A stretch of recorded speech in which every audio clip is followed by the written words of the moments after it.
The sun has gone down at Hangman's Hill, and the ghost at Misery Corner isn't walking tonight. So, welcome to the Weird Tales Radio Show, your weekly fix of ghost stories, urban myths, witchcraft, magic, and folklore. And now, here's your host, writer, award-winning journalist, best-selling author, and sometime werewolf hunter, Charles Christian. Hello and welcome to another episode of the Weird Tales Radio Show, the home of geek, folklore and paranormal entertainment, with me, Charles Christian, as once again we delve into the worlds of weirdness, urban myths, history, geek culture, ghosts, magic, witchcraft, the occult, and anything else I think will intrigue you. This week, our interview takes us into the realms of paranormal warfare, or psychic warriors and spies, as we hear about the American Stargate project to investigate remote viewing. You can find the full background in John Ronson's 2004 non-fiction book, The Men Who Stare at Goats, not to be confused with the 2009 George Clooney movie, also called The Men Who Stare at Goats, which is more of a dark comedy about US Army Jedi warriors. Our guest is Dr. Paul H. Smith, the longest-serving controlled remote viewing CRV teacher active today, having begun his career as an instructor in 1984. He served for 7 years in the US government's Stargate remote viewing program at Fort Meade. Starting in 1984, he became one of only 5 Stargate personnel to be personally trained as remote viewers by the legendary founders of remote viewing, Ingo Swann and Dr. Harold Puthoff at the SRI International Center. Dr. Smith was the primary author of the US government RV program's training manual and served as a theory instructor for new CRV trainee personnel, as well as source recruiting officer, unit security officer, and unit historian. He is credited with over 1,000 training and operational remote viewing sessions during his time with Stargate, and currently Dr. Smith continues to teach classes in remote viewing and is the author of a number of books including Reading the Enemy's Mind and The Essential Guide to Remote Viewing.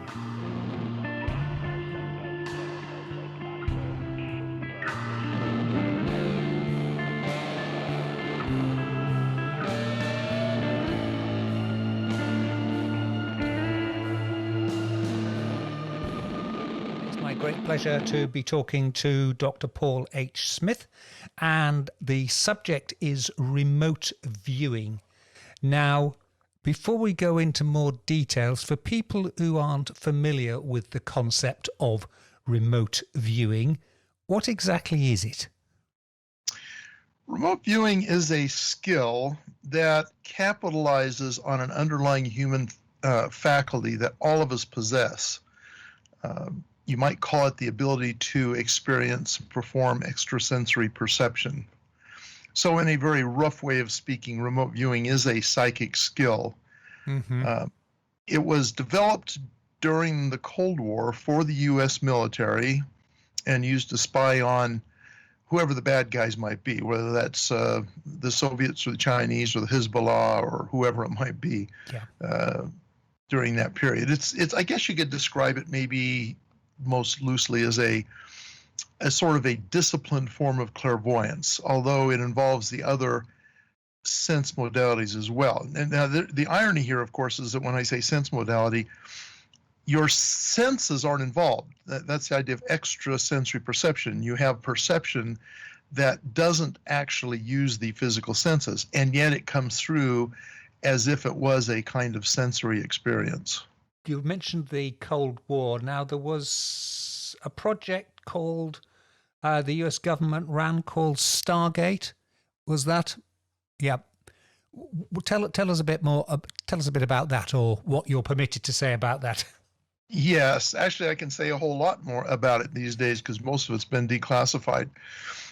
Stargate was the overall nickname, project nickname for a whole collection of of projects involving U.S. government use and research into of ESP type phenomena.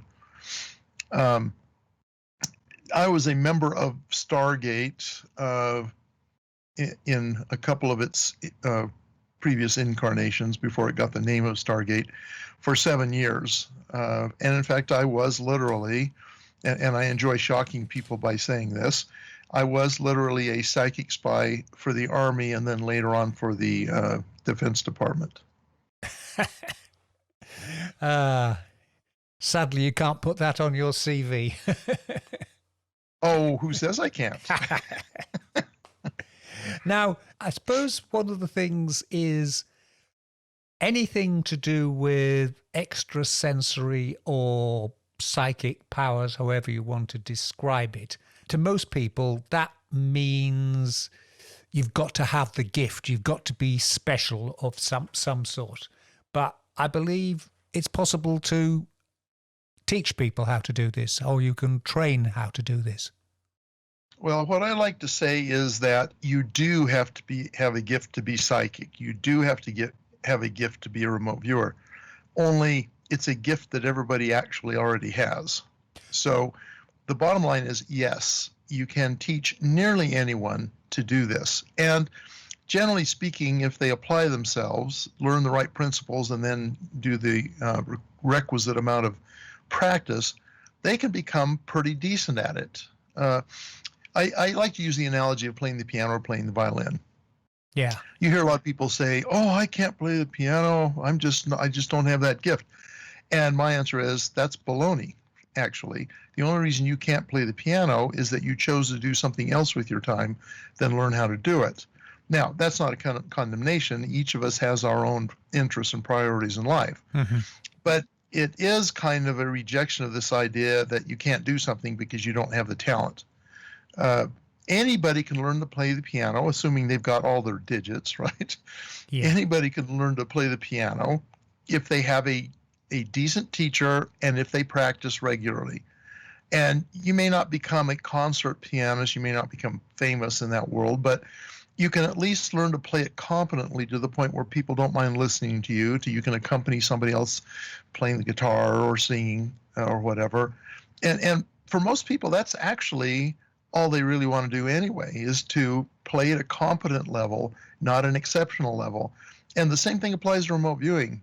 If you do have a decent teacher and practice what you learn, ultimately you can be competent as a remote viewer, pretty much across the board. Mm-hmm. Mm-hmm. And what about you then? Your involvement with the military, how did that come about? Did you realize you had these powers, or did they say, you're enlisted, would you like to volunteer for this experiment? Or I thought I was psychic as a brick, as the saying goes, and I had never put remote and viewing together. I never put those two words together. Never heard of it. I'd been in the Army by that time. I was a captain.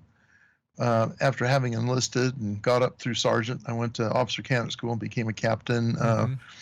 Did a tour over in Germany, and so I don't know. I guess I'd been in maybe, I'd have to do the math, but 6 or 7 years by that point. And it turned out I had moved in next door to the operations and training officer of the remote viewing unit, and across the street from one of their remote viewers in training. Of course, I had no idea what they did because this is a very highly classified program back then. Mm-hmm. But they apparently were watching me. They had a contract with the organization that had gotten into this field. SRI International, it used to be Stanford Research Institute, massive think tank and research agency out on the West Coast. So they had a contract with SRI to train some more remote viewers, and they were looking around in their circle of friends and acquaintances and other people who they were able to screen out of the population to see who might be good. Apparently, they've been watching me. I had no idea I was under consideration. And one day they came, knocked on my door and said, "Hey, we think you might be good at what we do." And I said, what do you do? And they said, we can't tell you. And I said, how do I know if I'd be good at it or not? They said, well, we have some tests we want you to take. And if you score roughly where we think you're going to, we will then bring you over to our offices and read you on. And then you'll have the opportunity to agree to volunteer or not. So they gave me a bunch of psychology tests, personality profiles, most of them pretty conventional. A couple of them were specially designed for the program, but didn't give anything away about what it was they did. And apparently I scored where they wanted because they took me over and read me on. One of them, Tom McNair, sat me down at a table in the back room and said, okay, I had to sign this really incredible NDA, non-disclosure agreement. It was worse than anything I'd done for even top-level security clearances. And then he said, what we do here is we collect intelligence against foreign threats using a parapsychological discipline known as remote viewing. We essentially are asking you to volunteer to become a psychic spy. And I was both dumbfounded and absolutely excited. I have to give you a little background here. As a kid growing up, I loved to read science fiction that involved extrasensory perception.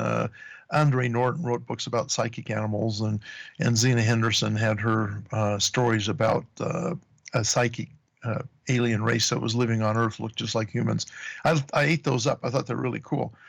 But then I'd been involved in a science fair project in junior high school, which had totally failed. I had absolutely no success with it. And I concluded at that point that there was nothing to this. It was a nice thing to write fiction about, but it really didn't work. Of course, that was a very unscientific judgment anyway, but nonetheless, I was a junior high student. What do you think, right? So as he's telling me this, what they're doing, my brain is going, you used to be interested in this stuff. Then you decided it didn't work. He's telling you that the U.S. government actually has a line item in the budget that pays people to learn this. And I said and I thought that means that there must really actually be something to it. And so I decided, within just a few seconds, I decided there's no way I'm not going to volunteer for this. Oh, brilliant. Yes. This was, 1984-ish, I think, was this? It was, the summer of 1983. Who were the people who were training you? Or So remote viewing was originally created, and early development was by a guy named Ingo Swann. He was I don't want to say struggling artist, but he was an artist in New York City. He'd grown up in the West. He'd done a tour in Korea with the U.S. Army. He'd worked at the UN as an administrative person, and then he decided, the UN job was to help him be, his day job as he was becoming an artist. Yeah. But he also was very interested in ESP research because he'd had some out-of-body experiences as a child. So he was working with this, of course, in the 70s is when this was going on, early 70s, late 60s, early 70s. That was kind of the heyday of ESP research. That's before the mainstream science got so biased against it. And there was a bunch of it going on in New York, in incredible institutions. And so he participated in that research. I won't tell the whole story because that could go on for the whole length of your podcast. But he ultimately got together with a physicist named Harold Puthoff.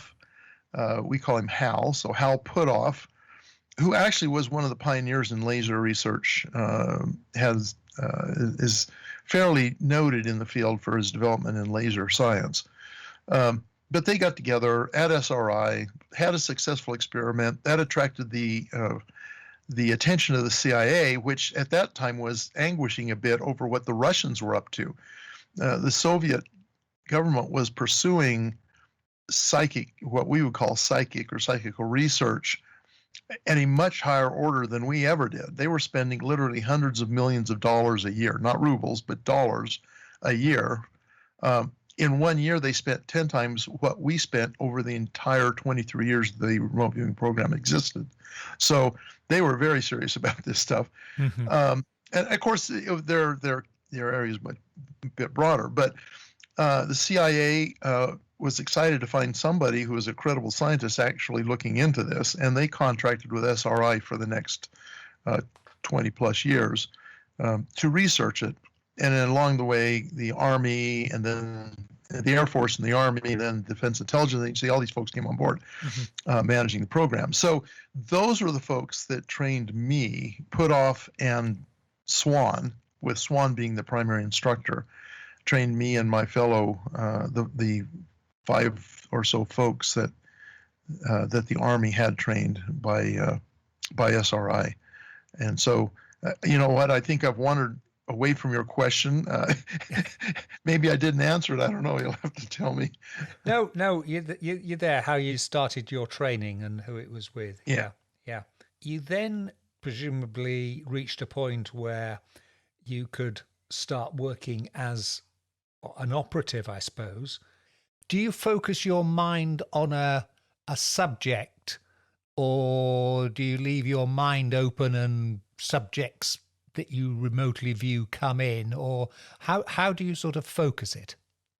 So this is probably one of the more mind-blowing aspects of an already mind-blowing topic here. A remote viewer is given a specific assignment to remote view a certain location or a certain event or a certain person, whatever the target might be. However, they are not told what it is they're remote viewing. So I like to use the example of the Eiffel Tower. So let's say you're in a training situation in remote viewing, and we used to practice a lot on geographical kinds of targets like the Eiffel Tower or the Empire State Building or Mount Kilimanjaro, things like that. But let's say the target is the Eiffel Tower, okay? And your trainer, who is also the tasker, the one giving you the assignment, wants you to remote view the Eiffel Tower to see how well you can do that. Mm-hmm. They don't tell you to remote view the Eiffel Tower. What they do is they give you an arbitrary number, and I always use the number 8675309 as my example. They might give you the number 8675309, and that's all you get. You don't know consciously that it's Eiffel Tower. You don't know even consciously that it's even a structure or what. You're just totally blind to this target. And somehow your subconscious decides, okay, 8675309, what is that linked to? And so your subconscious goes out and tries to find out what that number connects with and discovers, oh, it's the Eiffel Tower, and then it leads you through the process. So I like to say in remote viewing, you have to be psychic in 2 different ways. The first one is the most obvious way, which is you have to kind of clairvoyantly perceive the intended target and describe it and sketch it and tell folks what it is you're perceiving. But the other way is you actually have to then be psychic in terms of finding out what the target is in the first place, because you're not told. You're not told at all what the target is for a number of good reasons. Those numbers, say, if you were given numbers, those are enough when you've been trained to trigger your remote viewing research. Yes. That is sufficient. There's a whole lot more speculation as how exactly that works I could go into, but I think it's sufficient for now just to tell you it really does work. I mean, I've done it literally thousands of times.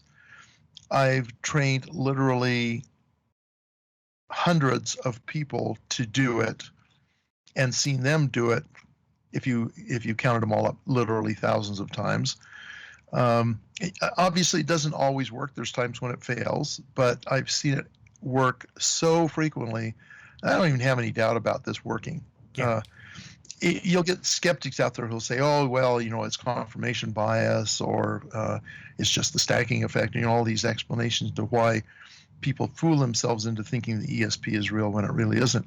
No, I know all about those pitfalls, and I know that this, and we take measures actually to avoid those kind of things.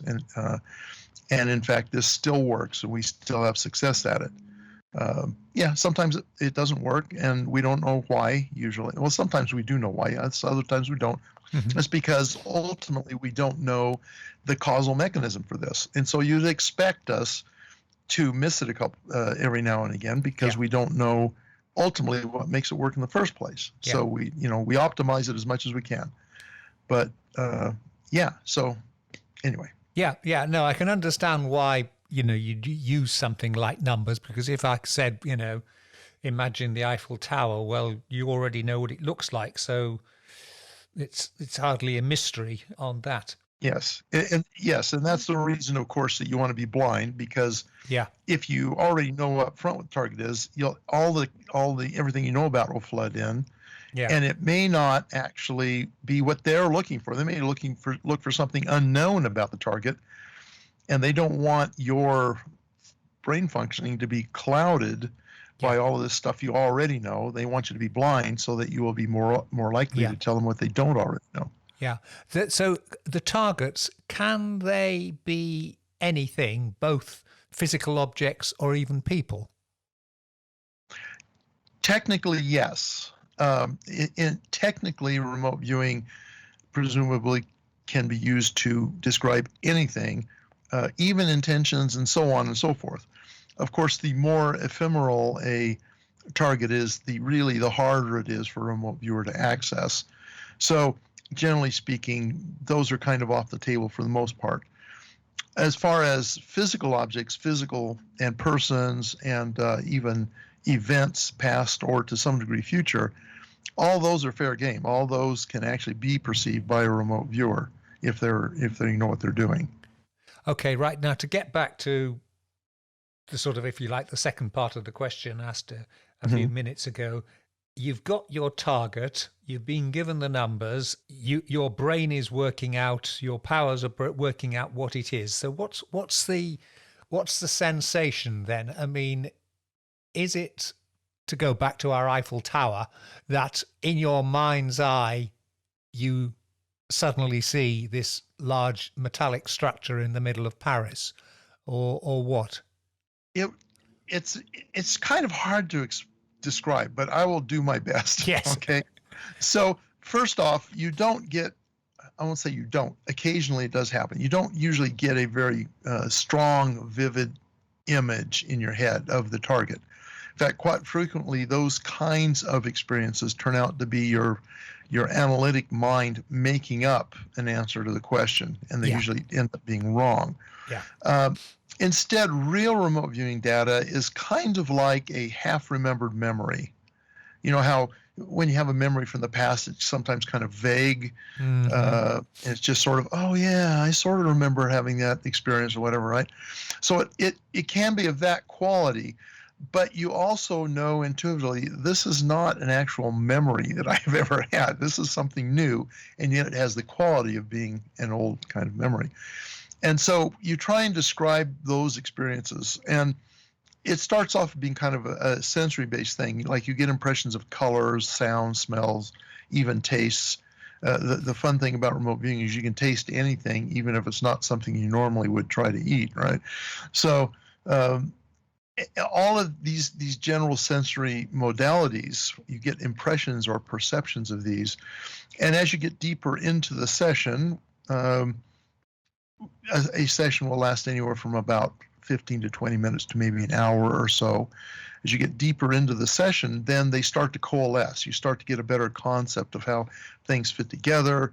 You start to get the feeling of shapes and forms. You start to get the feeling of things that are substantial and maybe not so substantial, like water versus metal versus land. Ultimately, you get to the point where you can sketch either the target or elements of the target. Sometimes you only get bits and pieces, which makes sense if you understand the perceptual elements and how human perception interacts with this very subtle signal that you're getting in the process. Ultimately, you get to the point where you might even be able to make a three-dimensional model of the target. We use clay, modeling compound, things like that for that. And sometimes you get some very striking representations. In the sketching part, I have sketched quite literal sketches of what the target turns out to be in a double-blind setting where I had no idea what the target was, and the person giving me the tasking also did not know what it was. A third person with whom neither of us had contact decided what the target would be, and yet I was still able to sketch a quite accurate representation of that target.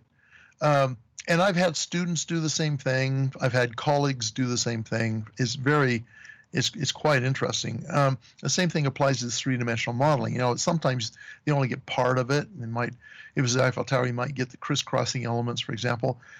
But sometimes those three-dimensional models are just stunning how accurate they are. And those kinds of things, you can't measure that statistically, but it's very obvious that the person who did it was being psychic in the process, that it didn't have anything to do with cheating or any of the other claims that people make about this. So, again, appreciate you may not be able to answer this, but what sort of targets were you asked to look at when you were with the military, or was it purely just an experiment that was ongoing? So you'll be pleased to know that if I tell you this, I won't have to kill you. So we addressed pretty much any target that was a concern to the U.S. intelligence community during the roughly 19 years that the military part of the program functioned. So, for example, one of the very earliest Army targets was what was inside a large structure in a shipyard in northern Russia on the White Sea, and nobody outside of the Russians appeared to know what was in there, and one of our remote viewers, as really his first ever operational target, accurately described what turned out to be the Typhoon submarine, even down to the point of indicating that the ballistic missile tubes were in front of the sail, or as people call it sometimes, the conning tower. Yeah. In other words, on the front part of the submarine, which was unheard of. That no other submarine has been built that way before or since. And yet this remote viewer, without any possible way of knowing anything about it, accurately described that submarine before it ever came out of that building, before it was ever launched. So we did those kinds of things. We did nuclear weapons testing. You know, we tried to remote view Chinese tests and Russian tests, new weapon systems, hostages in the Middle East, the Bekaa Valley particularly, in Lebanon, narco trafficking. During the war on drugs, we had a role to play there. It was actually quite successful, in fact. You know, just about any question that an intelligence tasker may need to know, the intelligence analyst might need to know the answer to, we at one time or another were asked to address that kind of a target. And remembering, of course, that the viewers always were blind. We did not know what the targets were we were doing. And yet, through the mechanisms that were developed, we were able to, in many cases, successfully provide intelligence against these things. Right. You mentioned earlier that some people in the scientific community are very skeptical and, you know, regard it as just mumbo jumbo. What was the reception in the military about what you were doing? You know, to go back to your guy with the Typhoon submarine, comes out with a report saying the Russians are building this giant sub with all the missile tubes in front of the sail. Did people take it seriously, or did they laugh, or what? So that would depend. Overall, the military is actually very pragmatic. If it works, they don't generally care why it works, as long as it is providing legitimate information that they didn't have any other way. But sometimes, and depending on how political the food chain was through which it got passed, they may not take it seriously. The Typhoon submarine was not taken seriously, and 10 months later they took it way more seriously, because that's when the sub was launched finally. So that wasn't taken seriously because the person knew, the people who were being provided this product were also informed at the time what the source was, and they said, "What? No, that can't be right," and then they just ignored it, right? So, and that's happened to me over the years too. We were asked at one point to try and find the remains of a missing U.S. soldier in Iraq. He'd been kidnapped by Al Qaeda in Iraq, and there was a real effort to try and find him. So we were asked to do it. We provided information that was consistent with the case, and all of my viewers were double blind on this. And nonetheless, they provided information that was absolutely consistent with the situation. But just like any other intelligence method, you tend to have to retask them for more detail. You get the general picture, and then you have them drill down. But the task force that was supposed to be finding this guy was provided our information and also told where it came from, and they would not even use it. They absolutely rejected it just because they didn't believe the source could provide anything credible, which was unfortunate, because I think we could have actually probably helped them solve that problem much sooner than they ultimately did. But, that's the way it goes. In general, in the military, we had people who were really strong supporters, and not just military, but civilian as well. And of course, we had people who wanted to torpedo it because they didn't believe in it. In fact, that's why ultimately the program was canceled. In 1995, Congress directed they directed the year before. They directed that in 1995, the program be transferred from the military to the CIA. Well, it turned out the CIA was being led by a guy named, I want to say his name is John, first name, I always forget to look it up. Deutsch was his last name. Yeah. He was the director of the CIA, and he was totally opposed to anything having to do with remote viewing. People had tried to brief him in the past on remote viewing, and he would literally throw them out of his office before they were able to explain to him what they were doing. He had some kind of nuclear physics background or whatever, and he just was a hardcore physicalist, just couldn't accept the fact that remote viewing might all be real. And so that was the agency that they tried to transfer the program to, and surprise, surprise, the CIA just essentially canned the program. They took the slots and canceled the rest of it. So you're listening to the Weird Tales radio show with Charles Christian. Going forward, what is the situation now? Has the military or the intelligence agencies taken more interest in it, or is it dead in the water as far as they're concerned? Yeah, that's actually a mixed question. So from an official perspective, the military has no interest in it. The upper levels, the decision-making levels, the budgeting levels, now they're not even worried about it. They don't pay any attention to it. However, the mid-level folks are willing to give it a try. If they might have some contingency funding that they can dedicate to hiring remote viewers on a not even really a contractual basis, kind of an interim basis. That doesn't happen a lot now, but during the height of the war on terror, that happened from time to time fairly often. But anytime anybody tries to push it further up the bureaucratic chain, it gets killed, because the upper level bureaucrats are worried that might come back on them and undermine their careers, because people will laugh at them for having even considered this, right?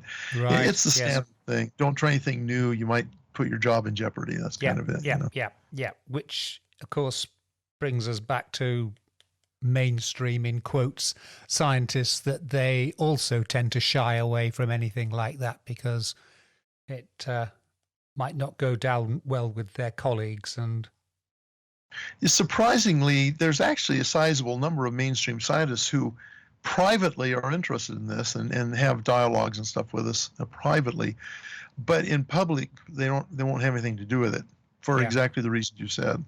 So the fact that you had demonstrable success, or the team had demonstrable success, that doesn't really carry any weight?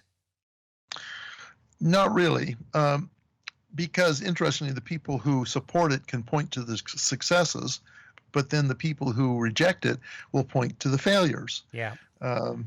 Ironically, remote viewing is probably about as successful in an operational framework as most of the other intelligence disciplines. In fact, in the war on drugs, we were actually percentage-wise more successful than the other disciplines. But success isn't always the thing that people look at. It's more how it fits into their worldview, their paradigm, if you will. And in mainstream science, one reason ESP isn't accepted as real is because they don't have a theory that explains it. There is really a ton of actually really good evidence that there is a phenomenon there, and it proves successful in many settings and situations. But what we have is the evidence. We don't have a theory construct, an explanatory framework that puts it into the physical world. Right. And so mainstream will reject it, no matter how good your evidence is. Yeah. If you can't explain it, then they're going to reject it. Yeah. Yeah. So they're just going to say it's, luck or chance or coincidence Fraud. or whatever. Or fraud. Or fraud. Yeah. Yeah. Yeah. Well, Okay. What's either with you with the military or more recently, because obviously you have a continuing interest in it and you've written books about the subject and you're involved with the general promulgation of the concept of remote viewing. What's the weirdest remote viewing experience you've had? Well, I guess weirdest would be, so I'll back out a little bit. Yeah.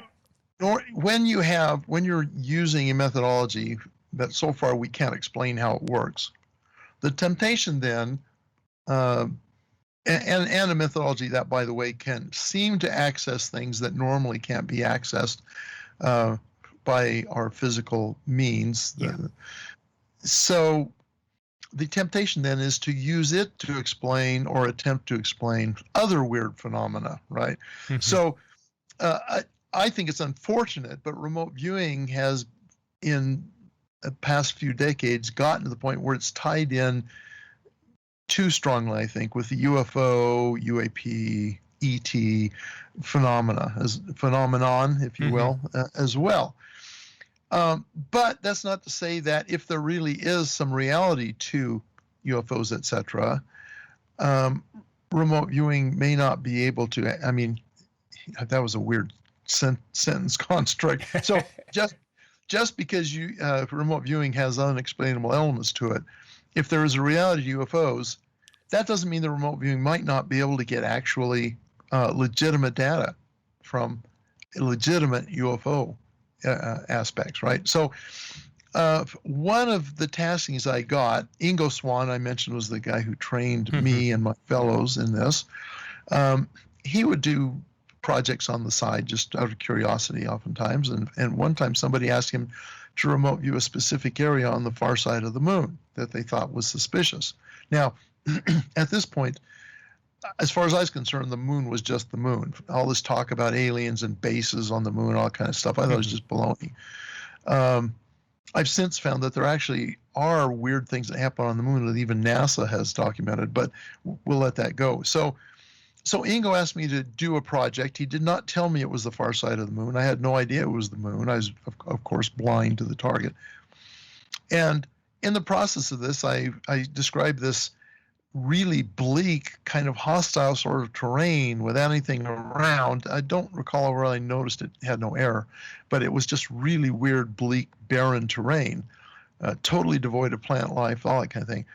But then I perceived an underground chamber, and that there was activity in this underground chamber. And in fact, out of the chamber, through a large opening, came this craft, the kind of a flying object in a way, that under normal circumstances, was kind of manta ray shaped, I guess you could say. Mm-hmm. But I perceived this thing as perceiving me, and that was weird because I didn't recall ever having that happen before.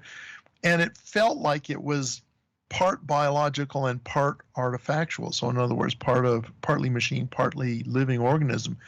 And this is long before Battlestar Galactica and Stargate SG-1 came up with these ships, these vessels that were part biological, part artifactual. This is long before those.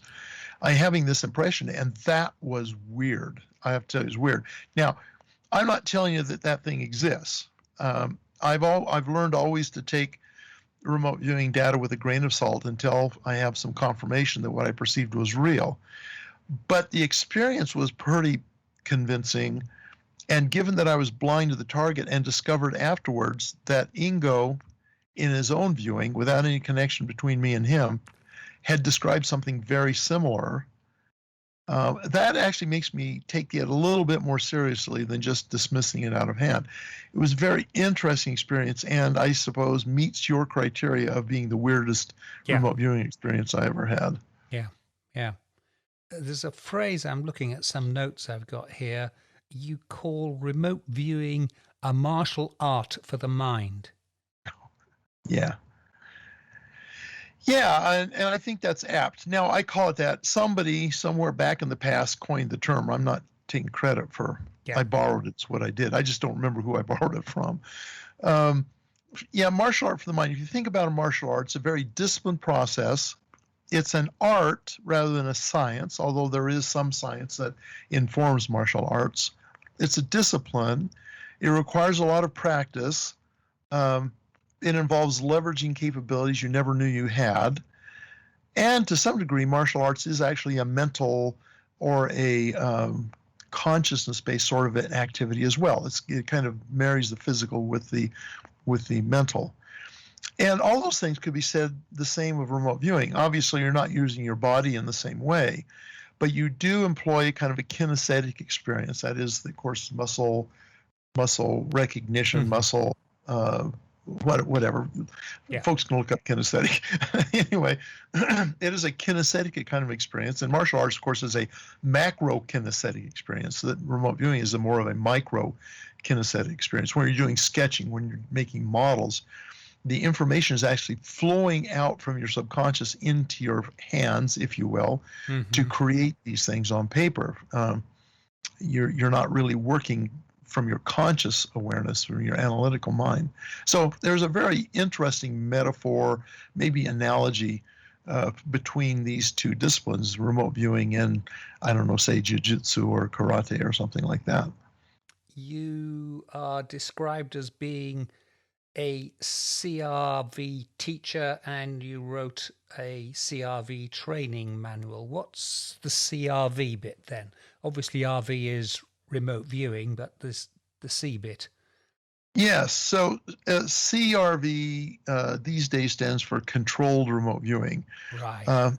Originally, Ingo Swann and Hal Puthoff developed this in response to the military requirement that they come up with some kind of training methodology to allow just, generally average everyday soldiers to be trained in how to become psychic spies. It used to be called coordinate remote viewing, but when it became public, Ingo Swann himself requested that we call it controlled remote viewing because he had generally wanted to call it that all along. The idea being that this is a psychic process that the individual, the perceiver, learns to discipline and control. So this is not just some kind of randomly psychic behavior. This is something you learn a process for and that you can manage what you're doing to some degree. So I teach that methodology that Ingo Swann and Hal Puthoff developed, and I teach it about as authentically as it is taught out there. There are a lot of knockoffs and derivatives of CRV, some of them still called CRV, some of them have their own names, but they're all essentially derivatives of the original approach. I've tried to keep my approach as clean as possible and as true to the original as possible. And so, yeah, I teach that. Here in southern Utah, in what we call color country, it's absolutely gorgeous place here where all the massive sandstone, red and white and brown sandstone formations are, the arches, all of that. It's a gorgeous place to be, I have to tell you. Anyway, I teach it, and the manual I wrote, I was actually asked to coordinate the efforts of a number of all of us who had trained with Ingo to capture what we had learned in a kind of a Festschrift, so I can't think of an English name for that, document the whole process. And so that's what I created, although I had a lot of people helping me do that. I won't say a lot, but at least my colleagues who were who are also proficient in this, helping me make sure it was as accurate as possible. And then we used that as a guide to train new recruits that we brought into the program. And ultimately, the manual escaped into the wild, and so it's out there. You can find it on the internet, and you can find derivatives of that manual out on the internet, and and so on. I do have a partial version of it on my website. People can go check it out if they want. Yeah. One of your books is The Essential Guide to Remote Viewing. Does that cover that? It gives a description of it. The Essential Guide, the purpose of the Essential Guide is to act as a kind of a gateway for people who just now heard about remote viewing, never knew it existed before, and it's kind of, I guess, a survey course, if you will. It covers lots of topics like what is remote viewing, what are the different kinds of remote viewing, what are some of the skeptical attacks and the responses to the skeptical attacks. There's a couple of chapters on how to do simple remote viewings, how to find a good teacher, what you can do with remote viewing, and so on and so forth. This is a general overview. But right now it's only available in the United States, but I'm working on getting at least a Kindle version available in other English-speaking countries, and we'll see how that goes. For someone who was interested and taking on board your caveat at the very beginning about learning to play the guitar or learning to play the piano or whatever, prepared to make the effort and to put in the time, how long would it take to become vaguely competent at remote viewing? Vaguely competent, not very long. So my basic course, which gets you up to the point where you can sketch the target or parts of the target, and have a general perception and get a good idea of what it is.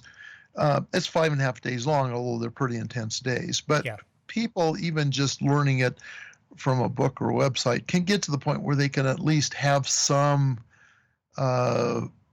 reasonably good data, and depending on how long they practice it and to what degree they want to commit their time to it. I mean, that's always of course, the variable, isn't it? Is how long, not just learning the correct principles, but then how much time you're willing to devote to it on a daily or weekly basis to master it. And some people who can really concentrate on it will progress quite rapidly. Others may take quite a while because they only get around to it every once in a while. I see from the notes that you've actually got a conference coming up in September, the IRVA conference in New York State, which presumably is going to be very novel because you're meeting people face to face. I have breaking news. 18 months. Your Weird Tales host, Charles Christian, has written a new book what called will that be doing? We'll put Saints links on the and website, Sinners but what in will Dark Age England. What will that be? 5 shocking true IRVA tales is the International that are Remote Viewing stranger Association, than and I was one of the founders back in mayhem, 1999, and I've been the incest, vice president and president of the organization and worse. and on the board for years. Read about I am the now real retired antics from her, of but 9 so I get saints. to be an Yes, interested observer saints, and an interested 8 kings participant, but and not a 5 planner. queens of So England, that means plus I don't have to the worry like I used to have wickedest to of all worry. stepmothers. And be amazed. But the conference will be in horrified, Rhinebeck, or New York, appalled, at the Omega or Institute, which is free. a If you love quite weird famous history, and methinks you do, hop over to Amazon for a conference copy and of workshop Charles venue for Christian's people Saints interested and Sinners in Dark Age England. these kind Grab of yours leading now. edge consciousness based topics. And so it will be there I think it's the second week in September. Folks can go to the website irva.org and find out all about it and sign up. And I encourage you to sign up. I'm on the program. That may not be the reason you want to sign up, but hopefully my talk will be interesting. Right now, it looks like my subject matter is, can a machine remote view? So in other words, if we do succeed in creating true artificial intelligence, will it be able to become a remote viewer? I'm going to address that question in this at this conference. We'll see what answer I come up with. So yeah. So it's going to be great. The conferences are always good. I've planned probably 3/4 of the ones plan and organize 2/3 of the conferences that the organization has had in the past. Yeah. So I know how much work goes into it, and there's a lot of work going in to make this a great success. Very exciting place, lots of like-minded people coming together, sharing ideas. So yes, if anyone in your listening audience has the option of coming over in roughly the second week of September for this conference, I really encourage them to do it. Excellent. And just sort of one final point before we wrap up. One of your other books is Reading the Enemy's Mind, which is obviously relating to your military and intelligence work.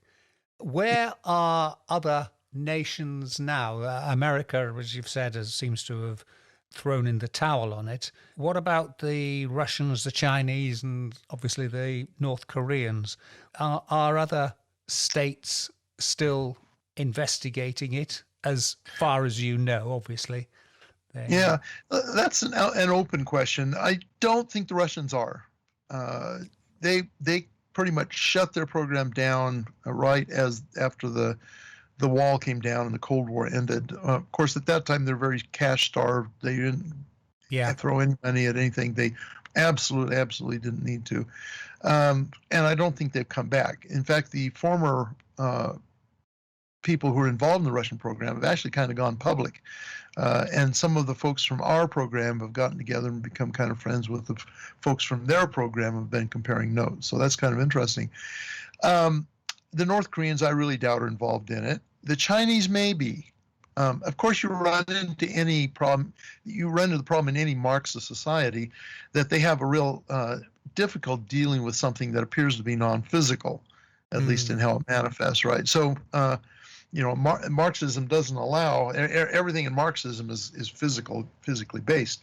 So during the Cold War, the Russians had to essentially define remote viewing and other phenomena like that as psychoenergetics. There's some kind of energy in the mind that allowed this to happen, so they could get around that problem in Marxism.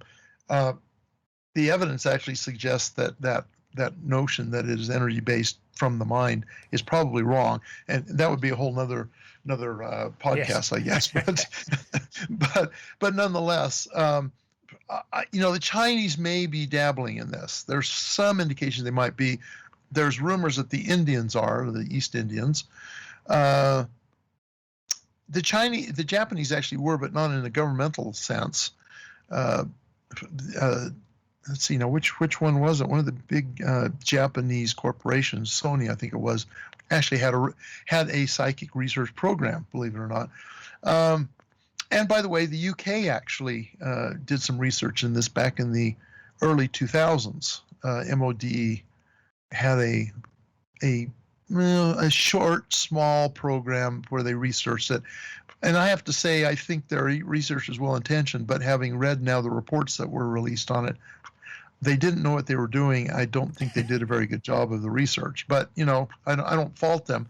In fact, I praise them for at least giving it a try, right? Yeah. But they just didn't consult the right folks and the ones they consulted gave them kind of bad advice. So anyway, there you go. There we go. Right. And in the commercial world, is it being used? Yes. Of course, with the typical caveats, mainstream business actually kind of keeps this at arm's length as well. But there are more forward-thinking businesses who've requested remote viewing support. Of course, you always have to keep it quiet. You always sign non-disclosures on it. They don't want you talking about it. So consequently, I just have to say they're doing it. I can't tell you what they're doing. Yeah. Although in one case, actually, I did work a competitive intelligence project where one multinational thought another multinational had stolen their intellectual property. In fact, a technology for creating fiber optics. And I and my little group of viewers were asked and actually paid to remote view it and try and confirm. And apparently we did. I didn't get direct feedback on it. Of course, it's all proprietary, intellectual property stuff. But what I found out was that the company we were working for took the information we provided, confronted the other company, and they got all their lawyers together in a meeting, threw what we'd provided down on the table and said, this is what we know about what you guys are doing. And the other company immediately settled to the tune of several $1 million. Oh, well, yeah. So that's pretty good feedback. That is, yes. Well, Dr. Paul, that's been brilliant talking to you. Thank you ever so much for your time, and good luck with the conference in September. Thanks. I appreciate your good wishes. And you know what? Who knows? Maybe you'll show up. If you do, say hi. I will do indeed. Thank you ever so much. You're welcome. Thank you.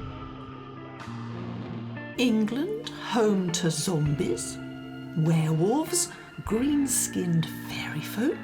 And how about dragons, strange monoliths and vampires? If you're fascinated by the bizarre and unexplained, join Charles on a road trip around the newly discovered walled Newton Triangle, where fact is much weirder than any fiction.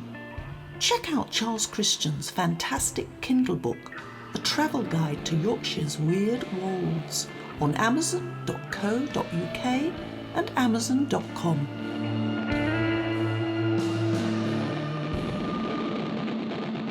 Once again, a big thank you to this week's guest, Dr. Paul Smith. As ever, we'll have a full list of website links in the podcast metadata on our Weird Tales Show YouTube channel and on the urbanfantasist.com website. However, here are a few links to start with. www.rviewer, that's R as in the letter, viewer, all one word, .com. www.guidetoremoteviewing.com and www.remoteperception.com. Dr. Smith also mentioned the 2021 IRVA conference, which takes place on September the 9th to the 12th at the Omega Institute in New York State. The URL for that is www.irva.org/IRVA-conference. And that's it. Now it just remains for me to say this is Charles Christian saying thank you so much for listening in. Please join me again next week for more strange tales for strange times. Until then, stay well, stay weird. Goodbye. Black Shuck, the demon dog of East Anglia, is baying at the moon, which means it's time for us to go. You've been listening to the Weird Tales radio show with Charles Christian, your weekly fix of ghost stories, urban myths, witchcraft, folklore, and the paranormal. You can keep in touch with us online at www.urbanfantasist.com, by email to urbanfantasist@icloud.com, and on Twitter @urbanfantasist. Join us again next week for another edition of the Weird Tales radio show. Goodbye.